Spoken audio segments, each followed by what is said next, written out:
প্রিয় ছাত্রছাত্রীরা সবাইকে পলাশ ফিজিক্স চ্যানেলে স্বাগত। আজকের আমরা একাদশ শ্রেণীর ভেক্টর অধ্যায়ের পার্ট 10 ক্লাস করব। এটাই আমাদের কিন্তু ভেক্টর অধ্যায়ের শেষ ক্লাস।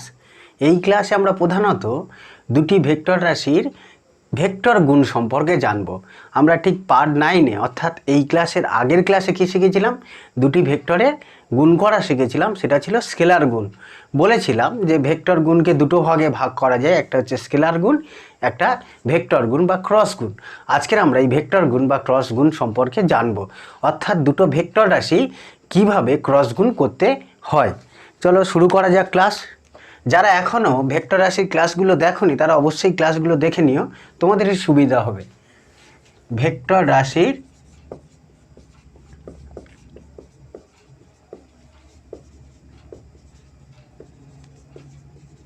ক্রস গুণ বা এর আরেকটাকে কি বলা যায়, এর আরেকটা বিকল্প নাম হচ্ছে ভেক্টর গুণও আমরা বলতে পারি। এখন দেখো, দুটো ভেক্টর রাশি গুণ করতে গেলে অর্থাৎ A vector cross B vector, এর সূত্রটা কি? আমরা যেমন ডটের সূত্র বলেছিলাম, অর্থাৎ ডট গুণ বা স্কেলার গুণ করতে গিয়ে কি বলেছিলাম, যে A vector dot B vector, অর্থাৎ এই দুটো ভেক্টরের ডট গুণ করলে কত আসে, এ বি কস থিটা, তাই তো? এটা কি এ ভেক্টরের মান, বিটা বি ভেক্টরের মান, আর কস থিটা, থিটাটা কি ছিল, দুটি ভেক্টরের মধ্যবর্তী কোণ, আমরা কিন্তু জেনেছিলাম। ঠিক একই রকমভাবে এ ভেক্টর আর বি ভেক্টর, অর্থাৎ এই দুটি ভেক্টরে ক্রস গুণ করতে গেলে ভেক্টর গুণ করার নিয়মটা কি জানো? সূত্রটা হচ্ছে এ বি সাইন থিটা। প্রকৃতপক্ষে আমরা এ বি সাইন থিটা না বলে আমরা এটাই বলি যে দুটো ভেক্টরের ক্রস গুণ করলে, যেহেতু ক্রস গুণ আমরা পড়েছিলাম এর আগের ক্লাসে, দুটি ভেক্টরের ক্রস গুণ করলে নতুন যে রাশিটা আসবে, অর্থাৎ যে গুণ ফলটি আসবে, সেটি কী হবে, সেটি একটি ভেক্টর রাশি। সেটাকে আমরা যদি এম দিয়ে প্রকাশ করি, এম এর মাথায় কী দেবো, ভেক্টর রাশি। ভালো করে বোঝার চেষ্টা করি এসো। এই এ ভেক্টর এবং বি ভেক্টর, এই দুটো ভেক্টর গুণ করছি, কি গুণ করছি, ক্রস গুণ। ক্রস গুণ করলে কী হবে, আরেকটা ভেক্টর রাশি আসবে, অর্থাৎ গুণফলটা কী হবে, একটি ভেক্টর রাশি। সেটাকে আমি কী দ্বারা লিখলাম, এম চিহ্ন দ্বারা লিখলাম। তুমি যে কোনো জিনিস দিয়ে লিখতে পারো, সি দ্বারা লিখতে পারো, ডি দ্বারা লিখতে পারো, তার জন্য কোনো অসুবিধা নেই। M vector. এখন দেখি এই এম ভেক্টরের ভেক্টর রাশি তো দুটো জিনিস থাকে, একটা মান থাকে, একটা দিক থাকে। এই এম ভেক্টর অর্থাৎ এই দুটো ভেক্টরের গুণফলের ফলে যে নতুন ভেক্টরটি এলো, তার মান কত হবে, তার মান হবে এ বি সাইন থিটা। বুঝে গেল? অর্থাৎ এই দুটো ভেক্টর গুণ করার পর যে ভেক্টরটা আসবে তার মান হচ্ছে এ বি সাইন থিটা। আর দিক কি হয় যেন, দিকটা কি এন ক্যাপ দ্বারা লেখে। এন ক্যাপ সেটা আবার কি জিনিস, এই এন ক্যাপটা একটু আমরা বোঝার চেষ্টা করি এসো। এন ক্যাপকে কী বলা হয় যেন, নর্মাল। নর্মাল এই শব্দটার প্রথম লেটারটা নেওয়া হয়েছে এন ক্যাপ বোঝাতে। নর্মাল অর্থাৎ লম্ব। কিসের লম্ব, কার লম্ব, সেটাও বুঝবো। তাহলে দেখো, আমরা এই এন ক্যাপ বলতে কি বোঝাচ্ছি, লম্ব ভেক্টর। আচ্ছা, মনে আছে আমরা ক্যাপ বলতে কি বোঝাই, ক্যাপ বলতে কি বোঝাতাম? ক্যাপ বলতে ভেক্টরের দিক বোঝানো হতো। যেমন আমরা বলেছিলাম আই ক্যাপ, কথার অর্থ কি, যেটি একটি একক ভেক্টর যার অভিমুখ এক্স অক্ষের দিকে। একই রকমভাবে জে ক্যাপ মানে কি বলেছিলাম, জে ক্যাপ অর্থাৎ একটি ভেক্টর যার অভিমুখ ওয়াই অক্ষের দিকে। কে ক্যাপ অর্থাৎ একটি একক ভেক্টর যার অভিমুখ জেড অক্ষের দিকে।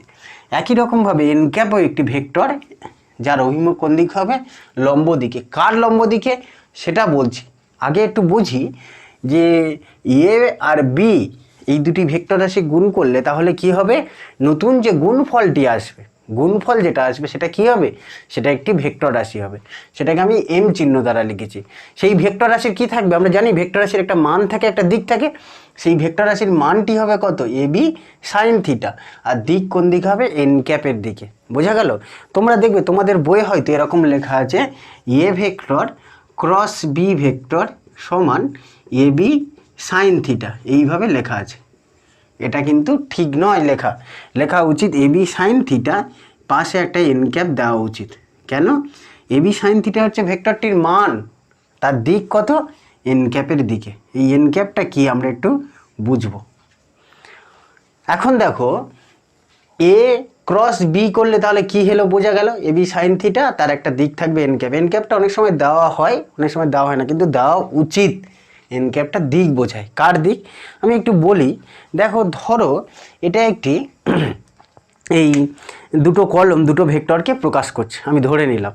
ধরো এই নীল কালারের কলমটা এ ভেক্টরকে প্রকাশ করছে, আর এই কালো কালারের কলমটা বি ভেক্টরকে প্রকাশ করছে। এ ভেক্টর আর এটা বি ভেক্টর, এদের মধ্যবর্তী কোণ, এটা মধ্যবর্তী কোণটা মাপতে পারবো, এটাকে আমরা কি বলছি, থিটা। এখন এই এ ভেক্টর এবং বি ভেক্টর দুটো গুণ করলে একটা ভেক্টর আসবে, সেটার মান কত হবে, এ বি সাইন থিটা। তোমরা জানো তো এ মানে কি, এ মানে এ ভেক্টরের মান, বি মানে বি ভেক্টরের মান, এটা তো তোমরা জানো নিশ্চিত। থিটাটাও কি জানো? হ্যাঁ, যেটা বলছিলাম এ আর বি, এটা এ ভেক্টর আর এটা বি ভেক্টর, এই দুটো ভেক্টর গুণ করছি, করলে কত এলো, এবি সাইন থিটা। দিকটা কোন দিকে হবে, এই এবি যে তলে আছে তার লম্ব দিক। এবি দেখো এই তলে আছে, অনুভূমিক তলে, এর লম্ব দিক কোনটা, এই ওপরের দিকে অথবা নিচের দিকে। সেটা বোঝানোর জন্য দেখো আমি আরেকটা কলম নিয়ে দেখালে সুবিধা হবে তোমাদের বুঝতে। অর্থাৎ A vector cross B vector করলে কি এলো, নতুন ভেক্টর এম এলো। তো এই এম এর দিকটা কি হচ্ছে, দেখো এম এর দিক এই যে এটা হচ্ছে এম, লাল কালারের কলমটা, এই দুটো ভেক্টর গুণ করার ফলে এই ভেক্টরটি এলো। এই ভেক্টরটির এই যে লাল কালারের কলমটার দৈর্ঘ্যটা কী হবে, ভেক্টরটির মান, আমরা বলেছিলাম দৈর্ঘ্য ভেক্টরের মান বোঝায় আর অভিমুখ হয়। অর্থাৎ এ আর বি দেখো যে তলে আছে, এই লাল কালারের কলমটা কী হলো, তার লম্ব দিকে হলো। এই লম্ব দিক বলতে এই এন ক্যাপটাকেই বোঝানো হচ্ছে। তুমি এখন বলতে পারতে স্যার এ আর বি এই দুটো ভেক্টর গুণ করলে নতুন ভেক্টর আসছে, সেই ভেক্টরটার মান এবি সাইন থিটা। দিকটা আপনি ওপরের দিকে নিলেন কেন, এটাও তো লম্ব দিক হবে। এই যে নিচের দিক যদি বোঝানো হয় এরকমভাবে, নিচের দিকটা যদি বোঝানো হয়, দেখো তোমরা বুঝতে পারছো কিনা, এটা এ ভেক্টর এটা বি ভেক্টর, গুণফলটা তো নিচের দিকে হতে পারে, নতুন যে ভেক্টরটি হতে পারে, সেটা আমরা নির্ণয় করব কর্কস্ক্রু নিয়ম অনুসারে বা ডান পাকের স্ক্রু নিয়ম অনুসারে। ডান পাকের স্ক্রু কি, দেখবে জলের বোতলের ছিপি, জলের বোতলের যে ছিপিটা ঢাকনাটা ঘোরালে, ডান দিকে ঘোরালে কী হয়, টাইট হয়, বাঁ দিকে ঘোরালে কী হয়, খুলে যায়।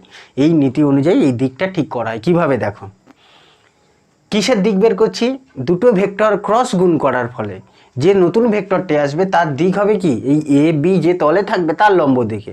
লম্ব দিকটা কি ওপরের দিকে হতে পারে আবার নিচের দিকে হতে পারে, সেটা কোন দিকে নেবো, ওপরের দিকে নেবো না নিচের দিকে নেবো, সেটা কিভাবে ঠিক করব। দেখো তুমি যদি এখানে একটা মনে মনে স্ক্রু বসাও, কোথায়, এ আর বি যে আদি বিন্দুতে আছে, এখানে আমি একটা মনে মনে স্ক্রু বসালাম। এখন এটা যদি এ, এটা যদি বি বোঝায়, আমি বলেছি এটা এ আর এটা বি, এ ক্রস বি করো, করতে বলেছে, এ ক্রস বি করলে কত আসবে, এ বি সাইন থিটা, তার দিকটা বের করবো, তাই তো। এ থেকে বি এর দিকে একটা স্ক্রু ঘোরাও, দেখো এ থেকে বি এর দিকে যদি একটা স্ক্রু এরকমভাবে ঘোরাই, এ থেকে বি এর দিকে ঘোরাচ্ছি, ঘোরালে কী হবে, এই স্ক্রুটাকে এইভাবে যদি ঘোরাই, আস্তে আস্তে দেখবে স্ক্রুটা কী হচ্ছে, ওপরের দিকে উঠবে, তাই না। দেখো তুমি এ থেকে বির দিকে এরকমভাবে হাতটাকে এরকম নিয়ে এ থেকে বির দিকে এরকমভাবে ঘোরাচ্ছি, দেখো এ থেকে বির দিকে যত ঘোরাবো স্ক্রুটা কী হবে, ওপরের দিকে উঠবে, ফলে এই যে নতুন ভেক্টরটার অভিমুখ কী হবে, ওপরের দিকে। কিন্তু যদি তুমি এ ভেক্টরটা এইভাবে নিতে, উল্টে নিতে, অর্থাৎ এ ভেক্টর এদিকে, নীল কালারের কলমটা এ ভেক্টর, কালো কালারের কলমটা বি ভেক্টর যদি নিতে, তাহলে এ ক্রস বি করলে, দেখো এ ক্রস বি করলে তখন ওই মুখটা কোন দিকে হচ্ছে, এ ক্রস বি করলে তুমি যদি এখানটা একটা স্ক্রুটাকে ঘোরাও এ থেকে বি এর দিকে, মানে এরকম ঘোরাতে হচ্ছে, এরকম ঘোরাতে হচ্ছে, এরকম ঘোরালে স্ক্রুটা কী হবে, আস্তে আস্তে নিচের দিকে যাবে। বা জলের ছিপিটা এরকমভাবে ঘোরালে কী হয়, আস্তে আস্তে ভিতরের দিকে যায় না, অর্থাৎ ওই মুখটা তখন কী হবে, নিচের দিকে হবে। এই এন ক্যাপটা দ্বারা আমরা তাহলে কি বোঝাই, এন ক্যাপ দ্বারা আমরা অভিমুখ বোঝাই। অভিমুখটা কি হয়, এ আর বি যে তলে থাকে তার লম্ব দিকে, ওই জন্য এখানে নর্মাল বা লম্ব শব্দটা ব্যবহার করা হয়েছে।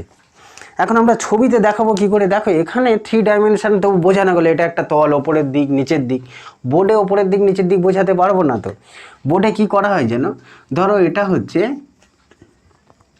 বি ভেক্টর, এই সরল রেখাংশ দ্বারা বি ভেক্টরকে বোঝানো হচ্ছে, এই সরল রেখাংশ দ্বারা আমরা এ ভেক্টরকে বোঝাচ্ছি।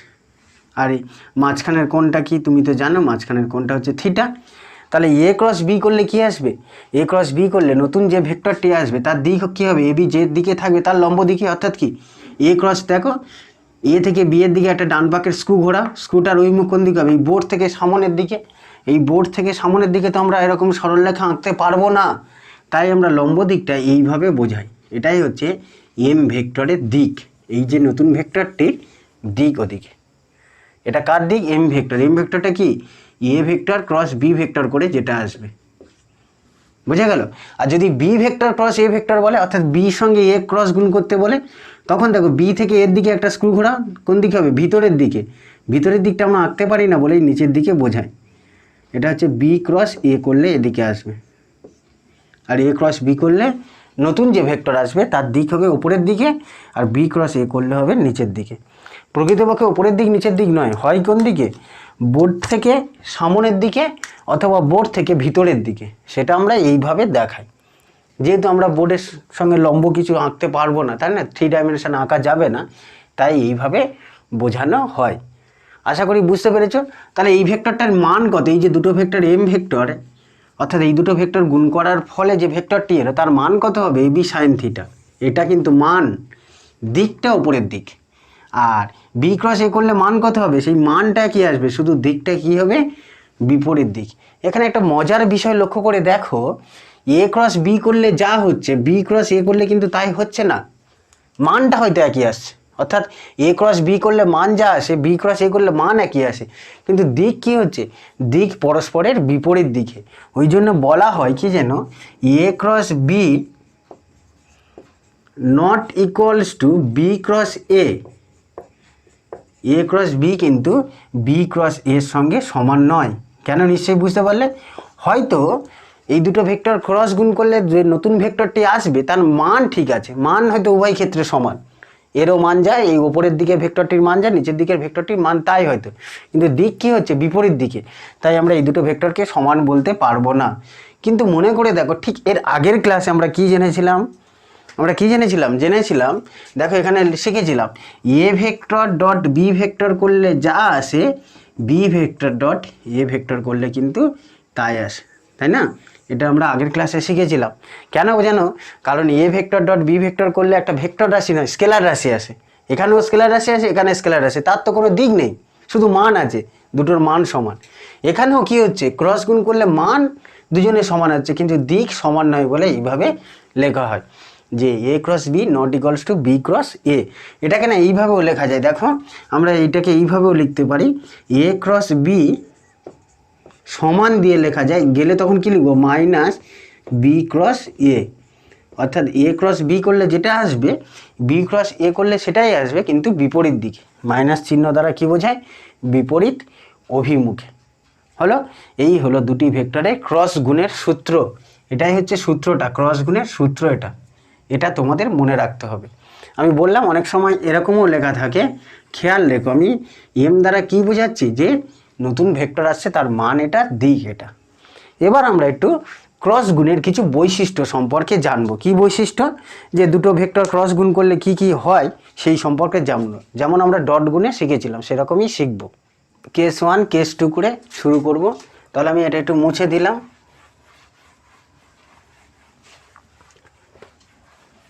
প্রথমে আমরা কি শিখব দেখো,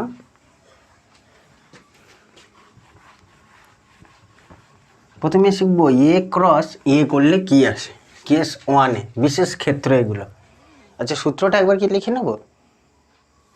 চলো একবার লিখে নিই সূত্রটা। কি হয়? A vector cross B vector করলে আসে এ বি সাইন থিটা, আর এর একটা দিক থাকে। অনেক সময় দেখবে এরকমও লেখা আছে A vector cross B vector mod দিয়ে। মড দেওয়া আছে মানে কি? এটা দুটো ভেক্টরের কেবলমাত্র মানকে বোঝাচ্ছে। তাহলে মড চিহ্ন মানে দুটো ভেক্টরের ক্রস গুণ করলে শুধু মানটা কত হবে? এ বি সাইন থিটা। তখন আর দিকটা না দিলেইও চলবে, এন ক্যাপ না দিলে চলবে, যদি এখানে মড দাও। মড দেওয়ার অর্থ আমি এই দুটো ভেক্টরের ক্রস গুণ করে যে নতুন ভেক্টরটি পাচ্ছি তার মানটা কত? তার মানটা হবে এ বি সাইন থিটা। হ্যাঁ, যেটা বলছিলাম কেস 1-এ বিশেষ ক্ষেত্র, তাই তো? কেস 1-এ বললো এ ভেক্টর ক্রস এ ভেক্টর করলে কত আসে। আমরা ডট গুণে ওরকম শিখেছিলাম A vector cross A vector করলে কি হয়। দেখো সেটাকে আমরা এইভাবে লিখতে পারি, এ সাইন 0 ডিগ্রি। কীভাবে লিখলাম? এই যে সূত্র, এ ক্রস বি হলে কী হবে? এ বি সাইন থিটা। তাহলে আমি লিখছি এখানে কি এ ক্রস এ মানে কি? এই প্রথম ভেক্টরটির মান এ, দ্বিতীয় ভেক্টরটির মান এ, শুধুমাত্র এ, তীরচিহ্ন দেওয়া হয়নি মানে শুধু মানটা নিয়েছে। কিন্তু খেয়াল রাখবে সাইন 0 ডিগ্রি কেন? কারণ দুটোতে একই ভেক্টর, ফলে ওদের দিকটা একই দিকে হবে, মধ্যবর্তী কোণ 0 ডিগ্রি হবে। দেখো না, এটা যদি এ ভেক্টর হয় তাহলে এটাও তো এ ভেক্টরের দিক, ও দুটো এ ভেক্টরের দিক কী হবে, একই দিকে, ফলে মধ্যবর্তী কোণটা কত হবে, 0 ডিগ্রি। তাই এখানে 0 বসিয়েছে। সাইন 0 মানে কত, 0, অর্থাৎ A vector cross A vector করলে কত আসে, 0 হয়েছে। এটা 0 না বলে প্রকৃতপক্ষে বলা উচিত কি যেন, এখানে তো একটা দিক আসবে এন ক্যাপ, ওই জন্য এটাকে অনেক সময় 0 ভেক্টর বলে, শূন্য ভেক্টর। দুটো একই রকম ভেক্টরকে ক্রস গুণ করলে শূন্য ভেক্টর আছে। তুমি বলবে স্যার শুধু শূন্য বসানো যায় না, না যায় না। কেন? কারণ এদিকে ক্রস গুণ করছি, ফলে এদিকেও কী হবে, দুটো ভেক্টরের ক্রস গুণ করলে এপারে জানি ভেক্টর রাশি আসবে।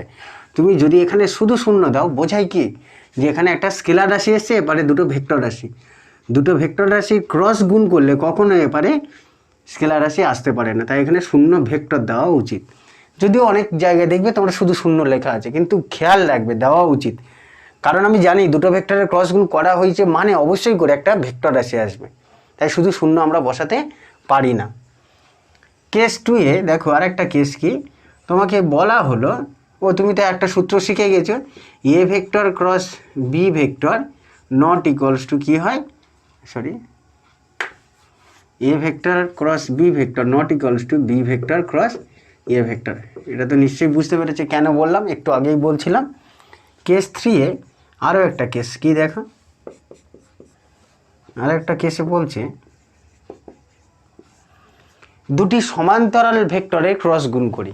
সমান্তরাল ভেক্টর মনে আছে তো, ধরো এটা এ ভেক্টর আর এটা হচ্ছে বি ভেক্টর, এই দুটো ভেক্টরকে সমান্তরাল ভেক্টর বলতে পারবো তো, কারণ দুজনের দিক একই দিকে। তাহলে আমরা কি শিখবো এখন, দুটি সমান্তরাল ভেক্টরের ভেক্টর গুণ বা ক্রস গুণ।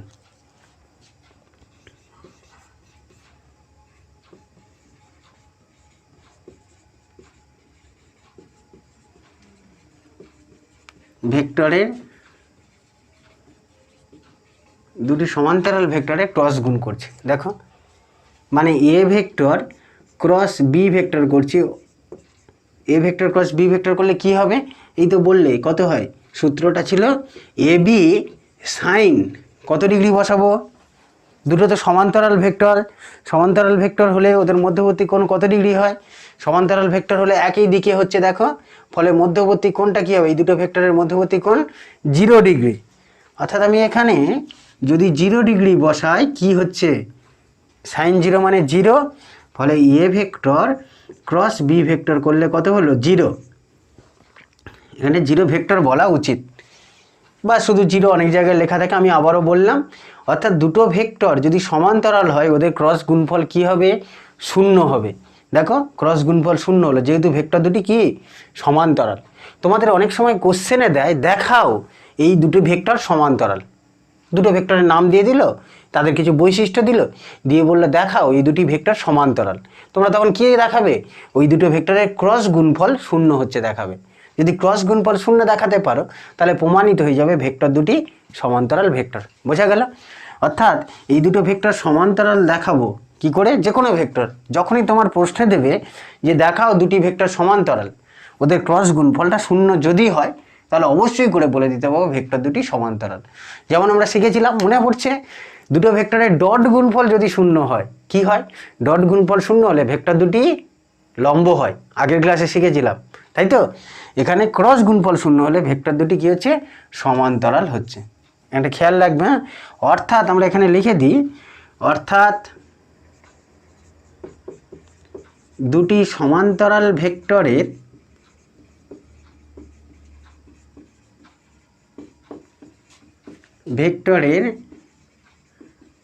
ক্রস গুণফল 0। আরেকটা কেস দিতে পারে কি যেন, সেই সমকৌণিক ভেক্টরের ক্রস গুণ। সমকৌণিক ভেক্টরের ক্রস গুণ আমি একটু ওপরে লিখি, কেস 4 এ এবার আমরা শিখব সমকৌণিক ভেক্টরের ক্রস গুণ। দেখো কেমন,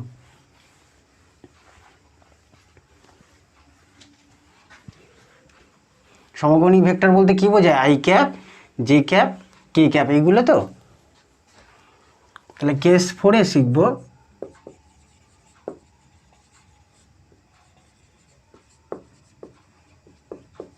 সমকৌণিক ভেক্টরের ক্রস গুণ, অর্থাৎ কি যেন ধরো বললাম I cap cross I cap, সমকৌণিক ভেক্টরগুলি কোনগুলি? আই ক্যাপ, জে ক্যাপ এবং K cap. I cap, J cap ও কে ক্যাপকে কী বলা হয়? সমকৌণিক ভেক্টর। এদের ক্রস গুণ করা শিখবো, অর্থাৎ আই ক্রস আই করলে কত আসবে? সূত্রটা একবার মনে করে নাও, আমি আর একবার সূত্রটা লিখে দিই। আমরা জানি A vector cross B vector, এই দুটো ভেক্টরের ক্রস গুণ করার সূত্রটা কি ছিল? সূত্রটা ছিল এ বি সাইন থিটা, একটা এন ক্যাপ বসানো হয়, এন ক্যাপটা কি পাশে দিকে রাখলাম, দিক বোঝায়, তাই তো? তাহলে I cap cross I cap করলে কত আসবে? দেখো এই আই ক্যাপ মানে কি একক ভেক্টর, তো অর্থাৎ এই ভেক্টরটার মান কত? 1। আমি বলছি তো A vector cross B vector মানে কি? এ ভেক্টরের মান বি ভেক্টরের মান, শুধু এ বি লেখা হয়েছে মানে কি এ ভেক্টরের মান বি ভেক্টরের মান আর ওদের মধ্যবর্তী কোণের সাইন। তাই আমি লিখছি দেখো আই ক্রস আই মানে কি আই ভেক্টরের মান 1, এই আই ভেক্টরের মান কত? 1। এখানে তুমি ডট ক্রস যাই দাও, কারণ দুটো স্কেলার রাশি গুণ করছি, কোনো অসুবিধা নেই, দুটি সংখ্যার গুণ করছি, এখানে যে কোনো চিহ্ন দিতে পারো। আই ভেক্টরের মান আই 1 বসিয়েছি, এই আই ক্যাপের মান 1 বসিয়েছি, আর সাইন কত ডিগ্রি? সাইন এই দুটো ভেক্টরের দিক তো একই দিকে, আই ক্যাপ মানে কি এই ভেক্টরটি এক্স অক্ষ বরাবর, এই ভেক্টরটিও এক্স অক্ষ বরাবর, ফলে মধ্যবর্তী কোণ কী হবে? 0 ডিগ্রি। পাশে কি বসবে? একটা দিক এন ক্যাপ, তাই তো নাকি? এবার সাইন 0 মানে কত? সাইন 0 মানে 0, অর্থাৎ দেখো এইগুলো গুণ করলে সাইন 0 0 বসালে সব তো 0 হয়ে যাবে, দিকটাও 0, দিকটা কী হবে? 0 না লিখে ওটা 0 ভেক্টর লেখা উচিত, দিক তো থাকবে না। অর্থাৎ আই ক্রস আই করলে আই ভেক্টরের সঙ্গে আই ভেক্টরের ক্রস গুণ করলে হয় সে 0। একই রকমভাবে আমরা দেখাতে পারি, দেখো কি দেখাতে পারি একই রকমভাবে, J vector cross J vector করলেও 0 আসে, আবার কে ভেক্টর ক্রস কে ভেক্টর করলেও 0 আসে।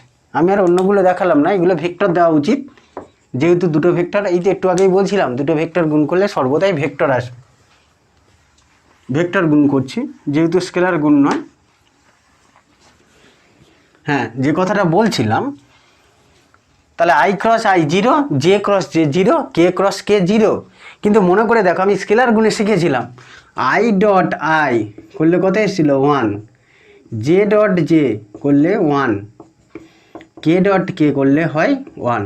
একটু খেয়াল রাখবে, এগুলো সব গুলিয়ে যায়, ডট গুণে 1 আসে, ক্রস গুণে কিন্তু 0 আসে। আবার যদি তোমাকে বলে যে আই ক্যাপ কি গুণ করতে বলেছে, এবার খেয়াল করে দেখো, তোমাকে I cap cross J cap করতে বলেছে। এতক্ষণ আয়ের সঙ্গে আই, জের সঙ্গে জে, কের সঙ্গে কে গুণ করতে বলছিল, এবার বললো I cap cross J cap, I ক্যাপের সঙ্গে জে ক্যাপ গুণ করো, ক্রস গুণ করো। আমি জানি কি বসাবো, আই ভেক্টরের মান 1, এই জে ভেক্টরের মান 1, আর সাইন কত ডিগ্রি হবে? 90 ডিগ্রি। কেন বলো দেখিনি? কারণ আই ক্যাপের অভিমুখ কোন দিকে? এই আই ক্যাপটার অভিমুখ এক্স অক্ষ বরাবর, আর এই জে ক্যাপের অভিমুখ কোন দিকে হয়? ওয়াই অক্ষ বরাবর। কেন? কারণ আমরা জানি সমকৌণিক ভেক্টর আই ক্যাপের অভিমুখ এক্স অক্ষ বরাবর, জে ক্যাপের অভিমুখ ওয়াই অক্ষ বরাবর, তাই আই ক্যাপটা কত বসালাম? 1, জে ক্যাপটাও 1। মান এগুলো, যেহেতু দুজনের মধ্যবর্তী কোণ কত ডিগ্রি হচ্ছে? একটা এক্স অক্ষ বরাবর, একটা ওয়াই অক্ষ বরাবর, মধ্যবর্তী কোণ 90 ডিগ্রি। আর পাশে কি বসবে? পাশে দিকটা বসবে, অর্থাৎ এন ক্যাপ বসবে, তাই না? ফলে দেখো সাইন 90 মানে তো 1, অর্থাৎ 1 1 1, এটা 1 এটা 1 এটাও 1 হয়ে যাচ্ছে, গুণ করলে কত আসবে? 1 এন ক্যাপ। 1টার বসানোর দরকার নেই, শুধু এন ক্যাপ বসায়। এন ক্যাপটা কি? আবারও বলি, আই এবং যে তলে থাকবে তার লম্ব দিক, আই আর যে তলে থাকে তার লম্ব দিক কী হয় দেখো, আমি এখানটা আঁকি, এটা যদি এক্স অক্ষ হয়, এটা যদি ওয়াই অক্ষ হয়, এটা যদি জেড অক্ষ হয়, অর্থাৎ এইটা যদি আই ক্যাপ হয়, এটা যদি জে ক্যাপ হয় এই দিক বরাবর, এটা যদি কে ক্যাপ হয়, তাহলে আই আর যে তলে আছে তার লম্ব দিক কোনটা? দেখো আমি যদি এরকমভাবে দেখাই, এটা আই এটা জে, তাহলে এর লম্ব দিক কোনটা? ওপরের দিক, জেড অক্ষ বরাবর না, এটা এক্স এটা ওয়াই হলে জেড কোন দিকে হবে? ওপরের দিকে। আমরা বোর্ডে এরকমভাবে দেখাতে পারি না, যেহেতু বোর্ডটা ত্রিমাত্রিক, অ্যাকচুয়ালি এরকমভাবে এক্সটা দেখানো উচিত, এটা এক্স, এই কলমের দিকটা এক্স, এই দিকটা ওয়াই, এই দিকটা জেড। দেখাতে পারি না বলে ওরকমভাবে আঁকা হয়, আমরা বোর্ডে এইভাবে এক্স ওয়াই জেড আঁকি বোর্ডে বা খাতায়। হ্যাঁ, যেটা বলছিলাম দেখো কি ছিল এটা, তাহলে আই ক্যাপ, এটা জে ক্যাপ, এটা এক্স অক্ষ, এটা ওয়াই অক্ষ, তাহলে এর লম্ব দিক কোন দিকে হবে? লম্ব দিক ওপরের দিকে। একটু আগে বলছিলাম হয় ওপরের দিকে অথবা নিচের দিকে। কিন্তু আমি কি গুণ করছি? আই ক্রস জে, এই যে আই থেকে জের দিকে একটা স্ক্রু ঘোরালে ওই মুখ কোন দিকে হবে? আই থেকে জের দিকে ঘোরাও, এইভাবে ঘুরতে থাকবে, ফলে ওই মুখটা কী হবে?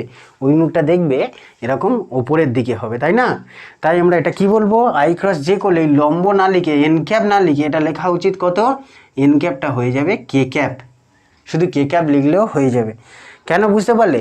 কারণ লম্ব দিকটা কোন দিকে? আই আর জে গুণ করলে তার লম্ব দিক কে এর দিকে হচ্ছে, ওই জন্য এটা এন ক্যাপ না লিখে, এন ক্যাপ বলতে বোঝায় যে কোনো লম্ব, আর এখানে বিশেষ করে বিশেষ ক্ষেত্রে লম্বটা কী হয়ে গেল? জেড অক্ষ বরাবর কে ক্যাপের দিকে। তাই I vector cross J vector করলে কত আসে? কে ক্যাপ। হলো? এইভাবে ধরো তোমাকে বললো জে ক্রস আই করতে, কি আসবে বলো তো? আই ক্রস জে করলে যদি কে আসে, জে ক্রস আই করলে মাইনাস কে ক্যাপ আসবে না? ঠিক উল্টো দিকে হবে তো। এই তো তুমি একটু আগেই বলছিলে যে এ ক্রস বি করলে যেদিকে হয়, বি ক্রস এ করলে কি হয়? তার ঠিক বিপরীত দিকে হয়। তাহলে ফলে কি হবে? আই ক্রস জে করলে কে ক্যাপের দিকে যদি হয়, জে ক্রস আই করলে কি হবে? মাইনাস কে ক্যাপের দিকে। এইভাবে তোমাকে যদি গুণ করতে বলা হয় যে আই ক্রস কে করলে কত আসবে, সেটা বের করব কি করে? এইভাবে গুণ করে করে বের করব। মনে রাখার জন্য আমি একটা সহজ উপায় বলে দিচ্ছি, দেখো কিভাবে ক্রস গুণ মনে রাখবে, যে কোনটার সঙ্গে কোনটা গুণ করলে কি আসে। দেখো, দাঁড়া 1 মিনিট। ধর আমরা প্রথমে কি গুণ করেছিলাম সেটা একটু লিখে নিই। আই ক্রস জে, তারপরে জে ক্রস আই, তারপরে তোমাকে বলেছে জে ক্রস কে বের করতে, তারপরে জে ক্রস আই বের করতে। যা খুশি একটা বললো, গুণ করে করে বের করো। গুণ করার দরকার নেই, খুব সহজে আমরা এই গুণফলগুলো বের করতে পারি। ক্রস গুণ কীভাবে? প্রথমে এরকম একটা গোল অঙ্কন করো, বৃত্ত অঙ্কন করো, বুঝছে? ঘড়ির কাঁটা, ঘড়ির মতো। এখানে আই ক্যাপ দাও, এখানে জে ক্যাপ দাও, এখানে কে ক্যাপ লেখো, যেখানে খুশি তিনটে সমান জায়গা লিখলো দূরত্বে। ঘড়ির কাঁটা কোন দিকে ঘোরে? এদিকে তো, ক্লকওয়াইজ। তাহলে তোমাকে যখন বলছে আই ক্রস জে করতে, দেখো এই যে আই ক্রস জে, আই আর জে গুণ করলে পড়ে থাকবে কে, যেটা পড়ে থাকবে সেটাই হবে উত্তর। তাহলে আই আর জে গুণ করলে কে পড়ে থাকে? কে, উত্তর হবে কে ক্যাপ। তারপরে জে আর আই গুণ করতে বলেছে, জে আর আই, এটা কোন দিকে? দেখো জে আর আই গুণ করতে গেলে একটু লক্ষ্য করে ভালো করে দেখো, জে আর আই যখন গুণ করছি আমি কোন দিকে যাচ্ছি? ঘড়ির কাঁটার বিপরীত দিকে যাচ্ছি। ঘড়ির কাঁটা তো এইদিকে ঘড়ি, যে তীর চিহ্ন যেভাবে দেওয়া আছে, আর আমি যাচ্ছি কোন দিকে? ঘড়ির কাঁটার বিপরীত দিকে। ফলে জে আর আই গুণ করলে কে আসবে, কিন্তু তার আগে একটা কি বসবে? ঋণাত্মক চিহ্ন বসবে। দেখো বুঝতে পারলে কি না? যখন ঘড়ির কাঁটার দিকে গুণ করে আসবো, অর্থাৎ আই আর জে গুণ করলে কে হবে, কিন্তু যেহেতু প্রথমটা কি বলেছে আই ক্রস জে, অর্থাৎ ঘড়ির কাঁটার দিকে আসছি, তাই এটা প্লাস হবে। কিন্তু তারপর একটা কি বলছে? জে আর আই গুণ করতে, জে ক্রস আই, আমাকে এই দুটো গুণ করলে জানি কে আসবে, কিন্তু অভিমুখটা কী হবে? যেহেতু ঘড়ির কাঁটার বিপরীতে আসছে, তাই এখানে মাইনাস কে বসাতে হবে। ফলে তোমরা বলো তো এর পরেরটা কী হবে? জে ক্রস কে, জে আর কে গুণ করলে কে আসবে? আই ক্যাপ, পজিটিভই হবে কারণ ঘড়ির কাঁটার দিকে যাচ্ছি। কিন্তু জে আর আই গুণ করলে কী আসবো? জে আই করা হয়ে গেছে। ধরো তোমাকে বললাম আই ক্রস কে বের করতে, দেখো আই আর কে গুণ করলে কে আসবে? জে। কিন্তু আই ক্রস কে, অর্থাৎ আমাকে কোন দিকে যেতে হচ্ছে? আই ক্রস কে করতে গেলে ঘড়ির কাঁটার বিপরীত দিকে, ঘড়ির কাঁটার বিপরীত দিকে যেতে হলে এখানে একটা মাইনাস চিহ্ন বসবে। অর্থাৎ যে দুটো ভেক্টর গুণ করবে সেটা বাদে অপর ভেক্টরটা উত্তর হবে। যেমন আই আর জে গুণ করলে কে হবে উত্তর, কিন্তু পজিটিভ না নেগেটিভ হবে সেটা কীভাবে ঠিক করব? এই যে এরকম একটা এঁকে নেবো বৃত্ত, নিয়ে দেখবো ঘড়ির কাঁটার দিকে যেতে হচ্ছে কিনা গুণ করতে গেলে। অর্থাৎ আই আর জে গুণ করলে ঘড়ির কাঁটার দিকে যেতে হচ্ছে, ফলে কে পজিটিভ হবে। আর জে আর আই গুণ করলে ঘড়ির কাঁটার বিপরীত দিকে যেতে হচ্ছে, তাই জে নেগেটিভ হবে, কেটা নেগেটিভ হবে গুণফলটা। বোঝা গেল?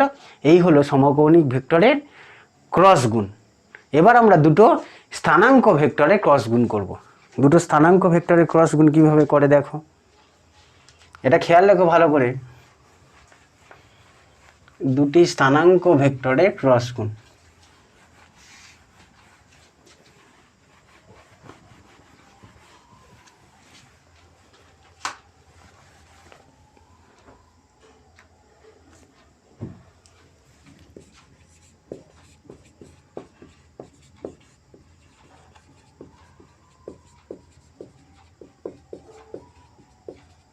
এটাও শিখেছিলাম, ডট গুণ শিখেছিলাম, তাই না? ক্রস গুণ দুটি স্থানাঙ্ক ভেক্টরে মানে কেমন দেখো এরকম ছিল। এ ভেক্টর সমান আমরা লিখেছিলাম a1 i cap a2 j cap plus a3 k cap, আর বি ভেক্টর সমান কত b1 i cap plus b2 j cap plus b3 k cap. দুটো ভেক্টর দেওয়া আছে আমাদের অঙ্কে a1 a2 দেওয়া থাকবে না, সংখ্যা দেওয়া থাকবে, এরকম দেওয়া থাকবে যেন যখন আমাদের বাস্তবে অঙ্কগুলো দেবে পরীক্ষায় বলবে 5 i cap minus 2 j cap plus 3 k cap, আর বি ভেক্টর বললো i cap plus 3 j cap plus 6 k cap. এই দুটো ভেক্টরে ক্রস গুণ নির্ণয় করো, অর্থাৎ A vector cross B vector নির্ণয় করতে বললো। আমরা এখানে যে কোনো একটা আদর্শ সূত্র সমীকরণ ধরে নিচ্ছি, অর্থাৎ a1 a2 a3 মান যা খুশি হতে পারে, b1 b2 মান যা খুশি হতে পারে। এখন দেখো এই দুটো ভেক্টরের ক্রস গুণ করতে গেলে a ক্রস বি করতে গেলে কিভাবে করব? দুটো ভেক্টরের ক্রস গুণ কি করব জানো, আমরা প্রথমে এইটার সঙ্গে এই গোটাটা গুণ করে দেবো, ক্রস গুণ যেরকমভাবে ছোটোবেলায় করতাম। তাহলে এইটার সঙ্গে এটা গোটাটা ক্রস গুণ করলে কী হবে, এগুলো তো সংখ্যা, এই যেমন 5 আর এর গায়ে কত আসবে কিচ্ছু, আচ্ছা এখানটা 6 ধরে নিই, 5 আর 6 গুণ করলে 30 হবে এখানটাও, তাই a1 আর b1 গুণ করব, a1 b1 সংখ্যা দুটো গুণ করে দিলাম, বোঝা গেল। প্রথমে এইটার সঙ্গে এই বিটা গোটা গুণ করছি, তাহলে এর প্রথম রাশিটা গুণ করলে কি আসবে, a1 b1 হয়ে গেল, সংখ্যা দুটো গুণ হয়ে গেল। এই দুটো ভেক্টরের কিন্তু ক্রস গুণ বসাতে হবে, অর্থাৎ আই ক্রস আই বসাতে হবে। এই দুটো যেন আই স্কোয়ার করে দেবেন না, এরকমভাবে করে দিলে আই স্কোয়ার হবে না কিন্তু, কারণ এই দুটো ভেক্টর রাশি ক্রস গুণ করতে হবে, অর্থাৎ আই ক্রস আই হয়ে গেল। প্লাস এরপরে কি করবে, এইটার সঙ্গে এই রাশিটা গুণ করবে, এর দ্বিতীয় রাশিটা গুণ করলে কত আসবে, a1 b2, আর এটা গুণ করলে কত, আই ক্রস, এইটার সঙ্গে এইটা গুণ করছি তো ক্রস গুণ, তাহলে I vector cross J vector plus, তারপরে কি হবে দেখো এইটার সঙ্গে এইটা কত হবে বলো, a1 b3, তাই তো, আর আই ক্রস কি আসবে, I vector cross K vector. সবে কি হলো, এইটার সঙ্গে পুরোটা হলো। এরপরে কি হবে বলো, কি হতে পারে, এরপরে এটুর সঙ্গে এই গোটাটা গুণ হবে, তারপরে কি হবে, এথির সঙ্গে এই গোটাটা গুণ হবে, তবেই সম্পূর্ণ হবে। তা আমি একটা প্রথমে গুণ করে দেখি কি হয়, মনে আছে তো, আই ক্রস আই করলে একটু আগেই শিখলাম, আই ক্রস আই করলে কত হয়, 0, ফলে আমরা এটা আর এখানে রাখবো না, দরকার নেই, কারণ আই ক্রস আই করলে কী হয়ে যায়, 0 চলে গেল। আই ক্রস জে করলে কি হয়, দাঁড়াও আমি এখানটা একটু করে নিই, গোল মতো বলতে পারবো সহজ, এটা আই, এটা জে, এটা কে লিখে নিলাম। তাহলে আই ক্রস জে করলে কি আসবে, কে, অর্থাৎ আমরা এর পরের লাইনে দেখো, আচ্ছা এটা কি ছিল একটু একবার লিখে নিই, a1 b1 I cross I, তাই তো, এইটার জায়গায় কি বসাবো, 0, এইটার জায়গায় কি বসাবো, কে, কারণ আই ক্রস জে করলে কে ক্যাপ হয়, আর আই ক্রস কে করলে বলো, আই ক্রস কে করলে কি হবে, মাইনাস জে, বুঝে গেল। ফলে দেখো এটা কি হবে, এটা 0 বসানোর দরকার নেই, আচ্ছা 0 বসিয়ে দেবো, দি 0 plus a1 b2 K cap minus a1 b3 J cap. এটা কিন্তু সবে একটা গুণ হলো, আরও এরকম তিনটে করে আসবে, এইভাবে গুণ করতে হয়। এইভাবে গুণ করলে খুব বড় হয়ে যায় বলে সেই ছোটোবেলায় বজ্র গুণন শিখেছিলাম না, সেই বজ্র গুণনটা করবে। এটা নিশ্চয়ই বুঝতে পারলে আমরা কি করলাম, সবে এইটার সঙ্গে এই গোটাটা গুণ করেছি, এরপরে এইটার সঙ্গে এই গোটাটা ফের গুণ করে এর পাশে এরকমভাবে বসিয়ে যেতে হবে, তারপরে এইটার সঙ্গে গোটাটা গুণ করে আবার এরকমভাবে বসিয়ে দিতে হবে, দিয়ে সরল করতে হবে, তাই তো। আরও একটা সহজ উপায় আছে, এইভাবে না করে কিভাবে করা যায় দেখো, এটা বুঝতে পারলে তো, দেখো কিভাবে করা যায়, সেই বজ্র গুণনের নিয়ম। প্রকৃতপক্ষে এটা ডিটারমিন্যান্ট, তোমরা ক্লাস 12-এ অঙ্কে শিখবে, নির্ণায়ক, এরকম একটা মোট বড় মতো মোট চিহ্ন দেওয়া হয়, এটাকে বলা হয় নির্ণায়ক। অঙ্কে তোমরা শিখবে, দেখবে নির্ণায়কের চিহ্ন, বুঝতে পারলে। নির্ণায়ক দিয়ে এখানে লিখবো কত, আই ক্যাপ, এখানে লিখে নেবো জে ক্যাপ, এখানে লিখে নেবো কি ক্যাপ, যাই দিক ভেক্টরটা, তোমাকে যাই দুটো ভেক্টর গুণ করতে, দুটো ভেক্টরে এরকম স্থানাঙ্ক ভেক্টরের ক্রস গুণ করতে দিলেই তুমি প্রথমে এরকম I cap J cap K cap লিখে নেবে। এবার কোনটার সঙ্গে কোনটা গুণ করতে বলেছে, এর সঙ্গে বি, ফলে এ সহগগুলো বসাও, কত আসবে, a1 a2 A3, এর সহগগুলো বসিয়ে দিলাম। আই এর সহগ কত ছিল, A1 বসিয়ে দিলাম, জের সহগ যার যার সোজায়। এবার বি এর সহগগুলো বসাও, কত B1 B2 B3। দেখো বসানোটা বুঝতে পারলে কি না, খেয়াল রেখো, যেহেতু এ ক্রস বি বলেছে তাই আমি প্রথমে এ সহগগুলো বসিয়েছি, তারপরে বি সহগগুলো বসিয়েছি। প্রথমে যেন বি সহগ বসাবে না, যেহেতু এ ক্রস বি বলেছে। আশা করি বুঝতে পেরেছ। এবার গুণ করব। দেখো গুণ করার জন্য কি করব, সেই বজ্র গুণনের নিয়ম প্রয়োগ করব। বজ্র গুণনের নিয়ম যদি না মনে থাকে, এইটা দেখো এরকম কোনাকুনি তীর চিহ্ন দেবে একটা করে, দেওয়া হয়ে গেল তীর চিহ্ন। প্রথমে কি লিখবে দেখো, প্রথমে লিখবে আই ক্যাপ, লিখে এখানে একটা ব্র্যাকেট দাও। এই ব্র্যাকেটের মধ্যে কি লিখবো বলে দিচ্ছি। তারপরে লিখবে মাইনাস জে ক্যাপ, ফের একটা ব্র্যাকেট দাও। ব্র্যাকেটের মধ্যে কি লিখবো হচ্ছে, তারপরে দেখবে কে ক্যাপ, ফের একটা ব্র্যাকেট দাও। দেখো কি করলে বুঝতে পারলাম কিনা দেখো, প্রথমে আই ক্যাপ লিখলাম, লিখে একটা ব্র্যাকেট দিলাম, তারপরে মাইনাস জে ক্যাপ লিখে ফের একটা ব্র্যাকেট দিলাম, কে ক্যাপ লিখে ফের একটা ব্র্যাকেট দিলাম। ওই ব্র্যাকেটগুলোর মধ্যে কি হবে, এটা মাইনাস হবে, খেয়াল রাখো, এইটা যেন ভুল করো না, এটা মাইনাস হবে। এবার আমি যখন আই ক্যাপ লিখেছি, তখন আই ক্যাপের সোজায় যে লাইনগুলো আছে মনে মনে সেগুলোকে ভুলে যাও। আই ক্যাপের সোজায় কে কে আছে, এই লাইনটা আছে বাদ দাও, আর এই লাইনটা আছে বাদ দাও। বুঝতে পারলে, যখন আই ক্যাপ লিখবো, এই ব্র্যাকেটের মধ্যে রাশিটা বসাবো, তখন আই ক্যাপের সোজায় যেগুলো আছে বাদ দিয়ে দিলাম। পড়ে থাকলো কি এই চারটে রাশি, দেখো এই চারটে রাশি তীরচিহ্ন অলরেডি যেটা দেওয়া আছে, আগে থেকে কোনটা তীরচিহ্ন দেওয়া আছে, এই দুটো। তাহলে এই দুটো গুণ করো, এই দুটো গুণ করলে কত আসবে, A2, এই দুটো গুণ করলে আসছে দেখো, যেটা তীরচিহ্ন দেওয়া আছে সেটা আগে বসাবে, A2 B3, ওপর থেকে নিচে A2 B3 মাইনাস, এবার এই দুটো গুণ করে দাও, B2 A3। দেখো কথাটা বুঝতে পারলে কিনা, আরও একবার বলি, আই ক্যাপ যে লাইন দুটো আছে আমি বাদ দিয়ে দিলাম। তাহলে পড়ে থাকলো কি এই চারটে রাশি, চারটে পথ, ওপর থেকে নিচে গুণ করো, এই যে A2 B3 গুণ করলাম, মাইনাস মাইনাস চিহ্ন দেবে, দিয়ে এই দুটো গুণ করে এখানে বসো। এবার ওপর থেকে নিচে, নিচে থেকে ওপরে, দেখো A2 B3 minus B2 A3 হলো। এবার জে ক্যাপ, আবার একই রকমভাবে জে ক্যাপে সোজা এসো, যখন এই জে ক্যাপের ব্র্যাকেটে কী বসাবে ঠিক করবে, জে ক্যাপে দেখো কি করবে, জে ক্যাপের লাইনে যেগুলো আছে বাদ দিয়ে দিলে, বাদ দিলাম, দিলে কে কে পড়ে আছে দেখো, চারটে পদ কে কে, এই যে এই দুটো পদ, এই দুটো পদ, আবার ওপর থেকে নিচে গুণ করো, ওপর থেকে নিচে মানে কি A1 B3 মাইনাস নিচে থেকে ওপরে B1 A3। দেখো যে চারটে পদ পড়ে আছে, আমি যদি এটা তুলেই দিই, দেখো এই চারটে পড়েছিলে তো, এই চারটে পড়েছিলাম তাই তো, সব তুলে দিলাম, এই লাইনটা এই লাইনটা, ওপর থেকে নিচে গুণ করলাম A1 B3 মাইনাস চিহ্ন দিয়ে দিলাম, দিয়ে নিচে থেকে ওপরে গুণ করে বসালাম, ওপর থেকে নিচে, তারপরে নিচে থেকে ওপরে মাইনাস দিয়ে। তাহলে I cap J cap K cap, এটা কত ছিল A2, এটা B2 হয়ে গেল। তাহলে জে ক্যাপের লাইনটা সম্পূর্ণ। এবার কে, এবার কে ক্যাপ, কে ক্যাপের ভিতর কি বসাবো সেটা এইটুকুনি তো ব্র্যাকেটের মধ্যে। তাহলে এই লাইনটা বাদ দাও, এই লাইনটা বাদ দাও, বাদ দিলাম। চারটে রাশি যে আছে উপর থেকে আবার নিচে গুণ করো, ওপর থেকে নিচে গুণ করলে কত আসবে, A1 B2, দেখো A1 B2 minus B1 A2, A1 B2 minus দিয়ে ওপর থেকে নিচে থেকে ওপরে গেলাম, এই হয়ে গেল ক্রস গুণ। দেখো খুব সহজ না, প্রথমে I cap J cap K cap বসিয়ে তারপরে গুণগুলো করতে হবে। এই হয়ে গেল দুটি ভেক্টরের ক্রস গুণ। আশা করি তোমরা বুঝতে পেরেছো। তোমরা এবার এই সূত্রটা দেখে দেখে, এই যেভাবে গুণ করলাম সেটা দেখে দেখে এই দুটো ভেক্টরের গুণ করার চেষ্টা করো। তাহলে আমরা আজকের এই পর্যন্ত রাখলাম, পরের ক্লাসে দেখা হচ্ছে। পরের ক্লাসে আমরা একটা নতুন অধ্যায় শুরু করব। তোমরা ভালো থেকো সবাই।